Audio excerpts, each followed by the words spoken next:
graça e a paz, meus irmãos. Nós vamos para a nossa quinta aula da história da teologia cristã e hoje falando de um novo momento na história do cristianismo, uma nova fase, depois de tantas perseguições feitas por imperadores que eram contra o cristianismo passa por uma nova fase que acontece por conta da conversão de Constantino à fé cristã.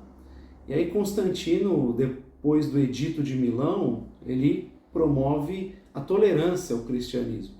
E isso acaba gerando o crescimento dos cristãos, da igreja passa a crescer. Constantino ele também tinha um interesse em unificar a igreja, os cristãos. Nós sabemos que haviam muitas tensões teológicas, e aí o interesse de Constantino é trazer essa unificação à igreja. E isso vai trazendo crescimento. Acho que é bom uma observação sobre Constantino, porque não é incomum nós ouvirmos sempre um relato de que ele destruiu, perverteu a fé cristã, de que ele, na verdade, não teria se convertido, tudo que aconteceu foi por um interesse político, ele colocar o cristianismo como a religião oficial do império, né? E, na verdade, o Edito de Milão falava de tolerância ao cristianismo. E há um livro, alguns anos atrás, que foi publicado já em português, do Peter Leitert, que é Em Defesa de Constantino. E um dos argumentos que cai por terra é a de que essa adesão teria sido uma estratégia política.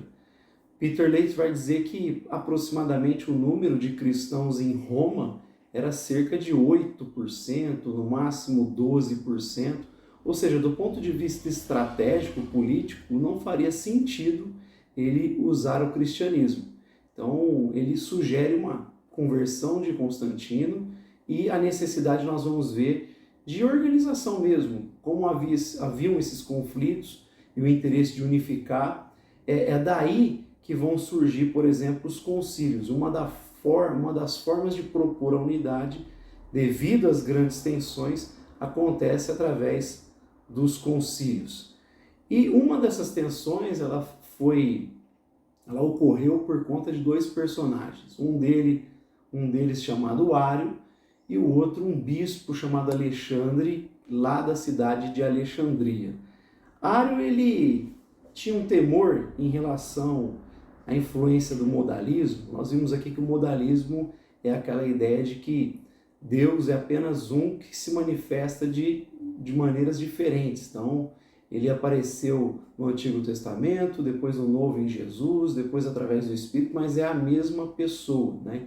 Então, a fim de evitar o modalismo, esse receio que ele possuía do modalismo, ele acaba gerando algumas ideias, e essas ideias percebe-se uma raiz no adocionismo. Uma outra ideia. Qual era a ideia do adocionismo? Era que Cristo Jesus, quando se fez carne, ele não era Deus, e aí ele vai ganhando uma proporção, uma dimensão da divindade a partir do seu batismo. Então ele nasce, ele é um homem normal, não é divino, e ele vai se tornando divino a partir do seu batismo. Essa mais ou menos a ideia do adocionismo, e que Ário tinha no seu pensamento uma influência dessa corrente. Então aí as ideias que ele começa a defender, a fim de, na cabeça dele, evitar o modalismo. Ele dizia que a imutabilidade, a impassibilidade, dois atributos que ele prezava de Deus, tinham que ser preservados. Então a impassibilidade é Deus não ser afetado pelas paixões, Deus não ser alterado também. A imutabilidade tem que continuar sendo Deus. E aí, quando se falava da encarnação, se de fato o Logos que se fez carne era Deus, logo implicaria numa diminuição, numa alteração do ser divino, ele ficar passível às paixões, e aí na cabeça de Ário isso acabava corrompendo, digamos assim, isso acabava comprometendo esses dois atributos que ele tinha em alta, que era a imutabilidade e impassibilidade. E aí ele começa a dizer que o Logos, ele não poderia ser Deus como o Pai. A ideia é assim, os três seres são divinos, mas só existe um ser realmente divino, verdadeiramente divino. Ele coloca como se Jesus fosse inferior ao Pai. A ideia que ele elaborou, diferente do adocionismo, era que Cristo Jesus havia sido gerado, criado, tempos anteriores à sua encarnação. Então, na eternidade, Deus, o Pai, um certo momento criou o Filho e aí posteriormente ele se fez carne. Então ele cria essa ideia e coloca Jesus como um ser divino, mas inferior ao Pai, né? A gente citou aqui um pouco o Demiurgo, então parece um pouco, né? Tem muitas semelhanças. Então ele cria, ele elabora essa ideia e curioso que essa doutrina que Ario está promovendo, tentando promover, ela é adotada hoje pelos testemunhas de Jeová. Ela é praticamente a fé que os testemunhas de Jeová possuem, de enxergarem Jesus como divino, mas como inferior ao Pai, não Deus na proporção do Pai. Então eles enxergam da mesma forma. E se não fosse o trabalho de alguns homens, a crença da igreja seria essa até hoje, porque nos dias antigos, naquele momento histórico, muitos criam como Ario. Posterior a Ario, ainda essa crença esteve presente. Se não fosse o trabalho de alguns teólogos, a nossa fé seria da mesma maneira que a dos testemunhas de Jeová hoje. Não fossem o trabalho árduo de homens como Atanásio, Santo Atanásio, conhecido como o Santo Teimoso, porque ele não se curvou a essas doutrinas, ele não aceitava essas doutrinas e batalhou, debateu, até que os cristãos observassem uma doutrina que fosse coerente com aquilo que as Escrituras apresentam para nós. Então, graças ao trabalho desses homens que a nossa fé não se tornou similar à fé dos testemunhos de Jeová. Ario defendia isso, algo muito parecido com aquilo que as testemunhas de Jeová creem. E aí Alexandre ele convoca um sínodo com 100 bispos e começa a expor o perigo dessas ideias de Ario. Então ele apresenta lá para os bispos, apresenta o perigo dessas ideias de Ario. No entanto, o Ario ele também apela para alguns outros bispos. E um deles que Ario vai apelar é Eusébio de Nicomédia, da cidade de Nicomédia. Ele tem um apoio de outros bispos, ou seja, Alexandre tenta combater as ideias de Ario, apela a alguns bispos, Ario vai lá e apela a outros bispos, ou seja, eles iam ficar apelando para os seus amigos, para outros bispos que defendiam ideias similares, e o conflito não terminaria nunca haveria um acordo, daí a necessidade do primeiro concílio da história da igreja. Daí a necessidade de Constantino convocar o primeiro concílio da história da igreja. Em meio a essas tensões que não teriam fim, porque tinha um apoio de bispos para Ario, tinha apoio de bispos para Alexandre, então foi necessário chamar o primeiro concílio com o máximo possível de representantes de bispos da igreja para tentar chegar a uma conclusão sobre esse assunto. Então ele convoca no ano 325 o primeiro concílio da história da igreja, o concílio de Nicéia. Ele faz em Nicéia, que era uma cidade que ele gostava, porque Constantinopla estava sendo construída ainda, não estava pronta. Então o primeiro concílio acontece na cidade de Nicéia, no ano 325. Um ponto importante observado no concílio de Nicéia era que o próprio bispo daquela região era declaradamente ariano, ele apoiava a causa do bispo de Nicomédia, o bispo Eusébio. Então, nós vemos que por mais que houvesse o interesse de Constantino em trazer uma unificação para a igreja, esse concílio já estava dado à divisão, né? Seria, de certa forma, um fracasso em buscar solucionar o problema e trazer unidade, porque ele já começava repleto de pessoas confessadamente pró a causa de Ario, né? E aí o concílio foi conclamado, foi feito o convite, fizeram-se presente 318 bispos, a maioria deles do lado oriental. Desses 318, 28 já eram confessadamente arianos desde o início do concílio. O próprio Ario ele não tinha permissão em falar, porque ele não era bispo, então não tinha permissão em falar ali durante o concílio. Então Então ele foi representado pelo Alexandre, né? Ele foi representado pelo Eusébio. O Eusébio que falava em nome de Ario, apresentava as ideias, e do outro lado o Alexandre, ele falava contra aquelas ideias, né? Defendia a sã doutrina, e ele era assessorado, né? O seu auxiliar era um homem chamado Atanásio. O Atanásio que eu disse, né? O santo teimoso, ele era assessor de Alexandre ali, ele que ajudou no concílio de Nicéia o Alexandre a defender a ortodoxia. E aí Alexandre ele apresenta uma contra-argumentação muito interessante durante o concílio, porque Ario dizia que o fato de Deus se fazer carne implicava na alteração do próprio Deus, né? Ele deixava de ter os atributos de impassibilidade e mutabilidade porque ele se fez carne. Então ele cria toda aquela lógica que nós já falamos para tentar dizer que Deus é diferente do Filho, do Logos, né? Não podem ser Deus da mesma proporção. Então essa diferença. Aí, o que Alexandre faz? A contra-argumentação. Ele fala, olha, se de fato Deus, em algum momento da eternidade, antes da encarnação de Jesus, ele era só, e aí ele cria, em algum momento, o Filho, ao criar, ele deixa de estar na condição anterior, ou seja, ele se torna diferente, a sua condição é alterada, logo você defender a imutabilidade, nessa ideia está sendo contraditório, porque Deus deixou de ser algo que ele era.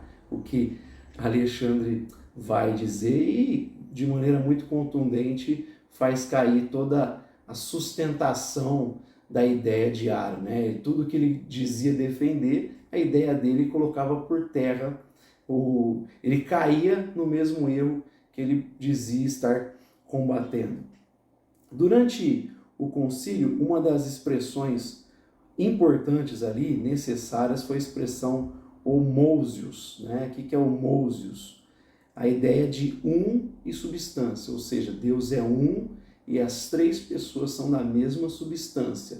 Jesus não tem uma substância diferente do Pai, o Espírito não tem uma substância diferente do Filho, eles são a mesma substância. Então, homousios é a ideia de um e substância, ele carrega isso, é um só Deus e todas as pessoas são da mesma substância. E ali no concílio eles conseguiram barrar as ideias de Ario, de certa forma, e o Ario reclamou que esse concílio, de toda a turma pró-Ario, saíram reclamando de que o concílio ficou aberto ainda às ideias do modalismo, que ele dizia querer combater. Então eles defendem a doutrina, eles conseguem barrar um pouco as ideias de Ario, e o Ario reclama que o modalismo ficou ainda ali próximo, eles não conseguiram barrar a ideia do modalismo, ou seja, saíram lá depois do concílio ainda em discussão. Mas o concílio, por mais que ele não tenha a parte final, como ocorreu lá no ano 381, em Constantinopla, ele segue o modelo do credo apostólico, né? Mas pelo menos o texto deixava claro que o arianismo era errado. E diz assim: cremos em um só Deus, Pai Todo-Poderoso, Criador de todas as coisas visíveis e invisíveis, e em um só Senhor Jesus Cristo, o Filho de Deus, gerado unigênito do Pai, isto é, da substância do Pai, Deus de Deus, luz de luz, Deus verdadeiro de Deus verdadeiro, gerado, não feito, consubstancial ao Pai, por quem foram feitas todas as coisas que estão no céu e na terra, o qual por nós homens e para nossa salvação desceu, se encarnou e se fez homem, padeceu e ressuscitou ao terceiro dia, e subiu aos céus, e virá para julgar os vivos e os mortos, e no Espírito Santo. E aí, como eu falei, depois desse concílio, os bispos eles se correspondiam. E aí havia as queixas do lado dos arianos de que havia uma abertura para a possibilidade de incorrer no modalismo, e então havia descontentamento. Então a discussão ela não cessou, ela continuou. Por mais que houvesse ali a doutrina oficial barrando o arianismo, ainda assim a discussão continuou, ela não cessou, as desavenças continuaram, os conflitos continuaram, apesar desse primeiro concílio. Então, o risco do arianismo ainda estava presente. Eusébio e tantos outros, aliás, no concílio 2 bispos se recusaram a assinar o documento oficial. 2 bispos presentes não quiseram assinar. Então, assim, Ário, ele acaba indo para o exílio, né? Enviado para o exílio, mas posteriormente Constantino retoma ele, traz ele de volta, deixa ele ocupar lá a sua função novamente, e isso vai gerar alguns problemas, né? Vai gerar alguns problemas com o sucessor de Alexandre, que é um dos grandes nomes da história cristã, que é Atanásio. Atanásio ele substitui Alexandre como bispo de Alexandria, ele substitui no ano 321 e ele é bispo até o ano 373. E aí, ele teve um desgaste grande, tanto com Constantino, por conta de ter permitido que Ário fosse retomado as suas funções, ele não aceitava isso, e também com Constâncio, que era filho de Constantino, e por conta de se recusar a aceitar Ário ser retomado a comunhão e participar das suas funções, aliás, vale dizer aqui, ele não aceitava, exceto se Ário aceitasse a ideia de homousios, o que foi declarado no documento. Mas Ário não aceitava isso. Ele continuava relutante, ele continuava obstinado, e aí Atanásio começou a ter muito desgaste com Constantino e também foi enviado para o exílio, mas depois ele retoma, né, para Alexandria, mas continua com desgastes em relação a Constâncio, filho de Constantino, né? Por conta de toda essa questão aí que foi se resolver só no ano 381, aí Atanásio já estava morto, né? Mas ele teve vários embates e conflitos, muito desgaste. E o que ele fazia nesses momentos de desgaste? Muitas vezes ele tinha um tempo sozinho, ia para o deserto, ele se retirava dos centros urbanos, e no deserto ele vai conhecer, e a gente sabe disso exatamente por conta de Atanásio, ele vai conhecer os monges eremitas cristãos, é ele que vai escrever sobre eles, e especialmente de um que ele dizia que era o seu herói da fé cristã, que é Santo Antão. É o primeiro eremita ali que é relatado que realizou milagres. É Santo Antão. Ele escreve a vida de Santo Antão, né, e esse livro ainda subsiste, e é a partir dele que vai se dar base para toda a ideia do monasticismo, né, que foi essa tradição do monasticismo, ela surge por conta do trabalho de Atanásio escrevendo sobre a vida de Santo Antão, e isso que vai dar base para todo o desenvolvimento do monasticismo no mundo inteiro. Então, esses momentos que ele se retirava para o deserto, passava um tempo, evidentemente, em oração, em disciplina, em jejuns, e na companhia de pessoas como Antão, e aí ele voltava, né, se fortalecia para continuar o embate e os desgastes ali nos centros urbanos. E assim, ele, como eu disse, praticamente batalhou sozinho, porque boa parte, ou a igreja num todo, os leigos, abraçaram a ideia do arianismo. Era um momento que o arianismo estava prevalecendo, predominando. E porque eu falei, por mais que houvesse o concílio, a discussão continuava e muitos bispos aderiram ao arianismo. Muita gente leiga entendia que a crença do arianismo era verdadeira. Então Atanásio batalha quase que sozinho, muitas vezes, por isso que ele precisa se retirar dos embates que ele tinha com o imperador, com os dois, né, o pai e o filho, por conta de restituírem um herege a ocupar uma posição dentro da igreja. Então ele não aceitava isso.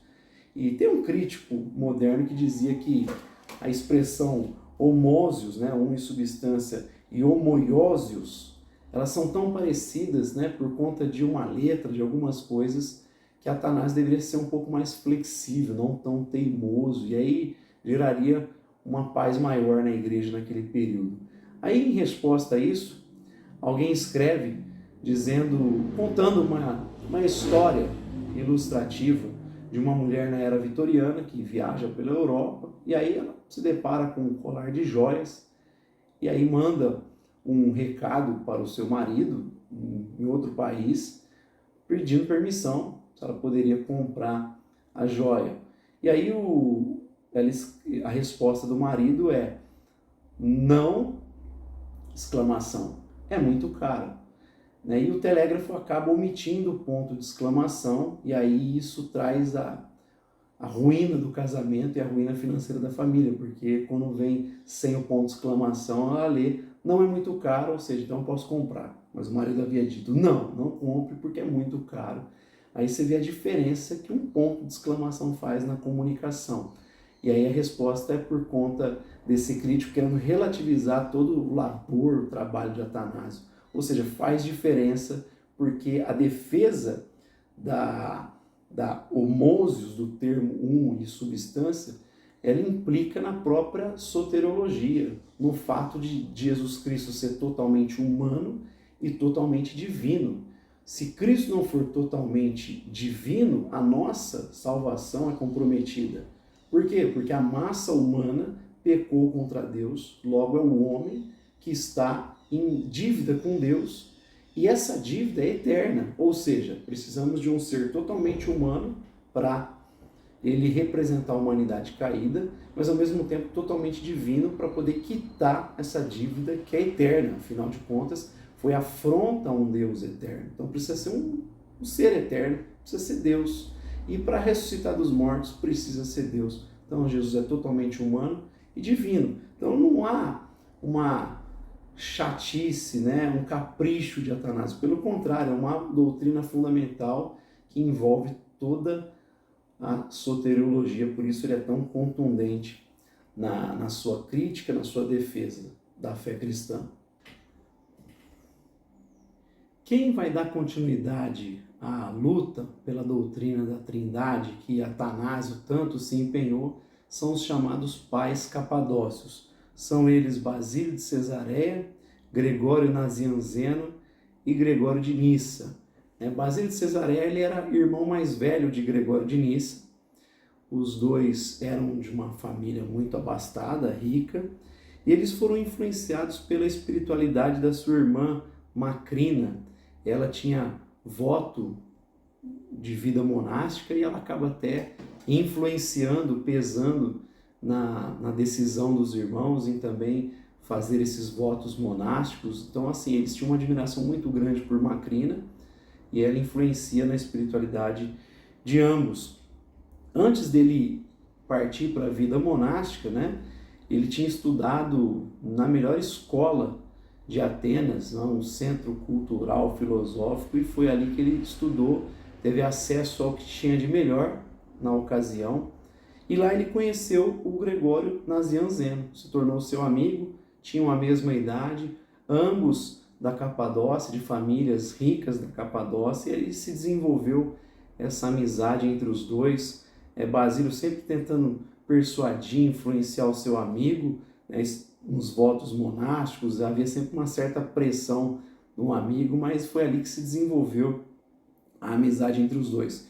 Então o Basílio de Cesareia, a mesma idade de Gregório Nazianzeno, e aí o irmão mais novo de Basílio, Gregório de Nissa. Então são esses três os pais capadócios. Ele foi ordenado no ano de 357, e aí ele já começou a visitar os monges, freiras, eremitas nas cavernas, os pequenos mosteiros também no ermo da Capadócia. Então, logo que ele foi ordenado, no ano 357, ele começou a visitar. Você vê uma familiaridade também com o estilo de vida de Atanásio. Então, ele já começa a visitar esses monges, eremitas, E a semelhança da sua irmã, ele também renuncia às riquezas, ele abre mão dos direitos como primogênito, e aí ele funda o seu próprio mosteiro. Ele vai lá e funda o seu mosteiro, até o ano de 370, quando o grande Eusébio de Cesareia, um dos grandes nomes da igreja, ele morre, e aí o Basílio de Cesareia vai ocupar o lugar de Eusébio no ano 370. Ele vai substituir Eusébio de Cesareia. No trabalho de Basílio de Cesareia em relação à Trindade, ele é o que mais focou na terceira pessoa. Porque até então a discussão sempre era em questão do Filho, do Pai, e não se dava atenção ao Espírito Santo, e é exatamente Basílio de Cesareia que vai focar na terceira pessoa da Trindade, vai focar na elaboração em relação ao Espírito Santo de Deus, e isso ele deixa na obra do Espírito Santo, que ele escreve no ano 375. Então o Basílio ficou conhecido como teólogo do Espírito Santo, né? Até então ninguém tinha dado devida atenção, ele se dedica e escreve especialmente sobre a terceira pessoa, e aí ganha esse apelido aí, teólogo do Espírito Santo. Já o Gregório Nazianzeno, amigo de Basílio de Cesareia, ele foi ordenado no ano de 364. O pai dele também havia sido bispo em Nazianzo, então ele era filho de um bispo, conhecia bem a fé cristã, conviveu com o exercício ali do sacerdócio. E mesmo que Basílio, como eu falei, tentava influenciar o amigo, ele foi persuadido muito por Basílio para a vida monástica, ele resistiu muito a isso, não aceitou, pelo menos durante um tempo, no primeiro momento. Alguns dizem possivelmente por conta de uma atração romântica. Bom, naquele momento, naquela época, os monges não poderiam se casar, então os votos monásticos eram de celibato. O bispo poderia. Os bispos, os sacerdotes, esses podiam se casar. Na verdade, essa continua sendo até a regra do cristianismo ortodoxo. Até hoje, os bispos, os sacerdotes, eles podem se casar. Quem não pode se casar são os monges, por conta do seu voto, né? Então, possivelmente, o Gregório Nazianzeno ele não aceitou os apelos porque ele tinha alguma atração romântica, então ele resiste um tempo, apesar da insistência do seu amigo. Ele continua ali. Ele trabalhou em Basílio, né? Ele aceitou o cargo de bispo na pequena sede Sácima, lá na Capadócia, e ele conquistou a reputação de grande defensor e explanador da ortodoxia trinitária, contra todos os tipos de heresias, por causa de escritos que ele fez como discursos teológicos. Então, quando o imperador Teodósio convocou formalmente o segundo concílio ecumênico, que aconteceu em Constantinopla no ano 381, ele nomeou Gregório Nazianzeno como patriarca da cidade, né, que era uma das posições mais altas de toda a igreja, praticamente igual em honra ao bispo de Roma. E foi ele que presidiu o próprio concílio. Então, olha a estima que Gregório Nazianzeno tinha. Na época, então, ele é convidado para presidir o concílio de Constantinopla, para resolver toda a tensão, esse conflito das ideias arianas, né, do sabelianismo, do modalismo, toda a discussão, todos os perigos, eles decidem bater o martelo em Constantinopla, e quem está presidindo é Gregório Nazianzeno, e colocado inclusive como o patriarca da cidade, como a gente falou aqui. O imperador Teodósio coloca ele, oficializa ele nesta posição. E, por fim, o irmão caçula de Basílio, Gregório de Nissa, ele, embora não tivesse estudado em Atenas como os outros dois, né, ele teve uma educação em casa, com a irmã, com o irmão, mas mesmo assim ele tinha uma habilidade retórica gigantesca, admirado pela sua capacidade tanto retórica como filosófica. Alguns, na época, dizem que era até superior ao irmão e ao amigo. Então, por mais que ele não tivesse ido para a escola de Atenas e sido educado em casa, ele era superior nas suas habilidades filosóficas, no seu conhecimento, na sua capacidade retórica. E quando o irmão dele morreu, quando o irmão dele faleceu, foi no ano 379, 2 anos antes do concílio de Constantinopla, o Gregório ele assume o manto teológico do seu irmão, né, e se tornou o líder vivo da causa anti-ariana, e aí atraiu a atenção também do imperador Teodósio, mesmo que havia nomeado Gregório Nazianzeno como patriarca da cidade e colocado ele para presidir aquele segundo concílio ecumênico. Ele também admirava muito a inclinação mística de Gregório. Ele tinha um apreço muito grande pelo pensamento teológico desse homem, e ele também participou do Concílio de Constantinopla, ele que vai fazer o discurso inaugural. Então esses substitutos de Atanásio vão continuar a luta contra o arianismo e defendendo a doutrina da Trindade. Um preside, um articula todo o conteúdo da terceira pessoa, o primeiro, o Basílio. Depois o primeiro Gregório vai continuar o trabalho e vai presidir o concílio. E a palavra inaugural é do irmão caçula, que honra ver Deus usando essa família, deve ser com certeza para a irmã, é algo de muita honra, de ver os irmãos sendo usados tendo esse alcance através dos seus dons e talentos, e sendo totalmente favoráveis à fé cristã. Graças a Deus, por homens assim, que nós temos saúde, podemos ter saúde teológica nos nossos dias, séculos posteriores.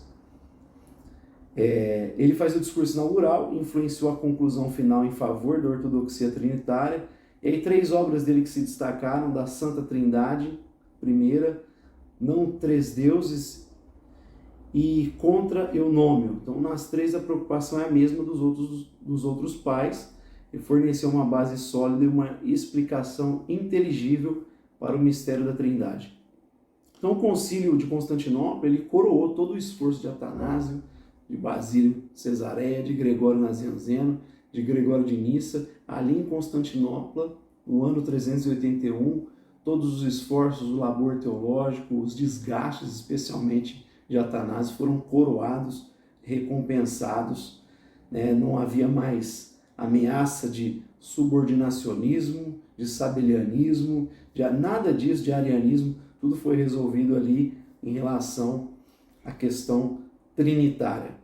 E foi incluído um 3º artigo que foi a respeito do Espírito Santo e da Igreja. Então, o final ali do credo niceno-constantinopolitano, ele fala assim: cremos em um só Deus, Pai Todo-Poderoso, Criador do céu e da terra, de todas as coisas visíveis e invisíveis, e em um só Senhor Jesus Cristo, Filho unigênito de Deus, gerado do Pai, antes de todos os séculos, luz de luz, Deus verdadeiro de Deus verdadeiro, gerado não feito, consubstancial ao Pai, porque foram feitas todas as coisas, o qual por nós, homens, e para nossa salvação desceu dos céus, se encarnou pelo Espírito Santo no seio da Virgem Maria e se fez homem. Também por nós foi crucificado sob Pôncio Pilatos e padeceu e foi sepultado e ressuscitou ao 3º dia, conforme as Escrituras, e subiu aos céus, onde está sentado à direita do Pai.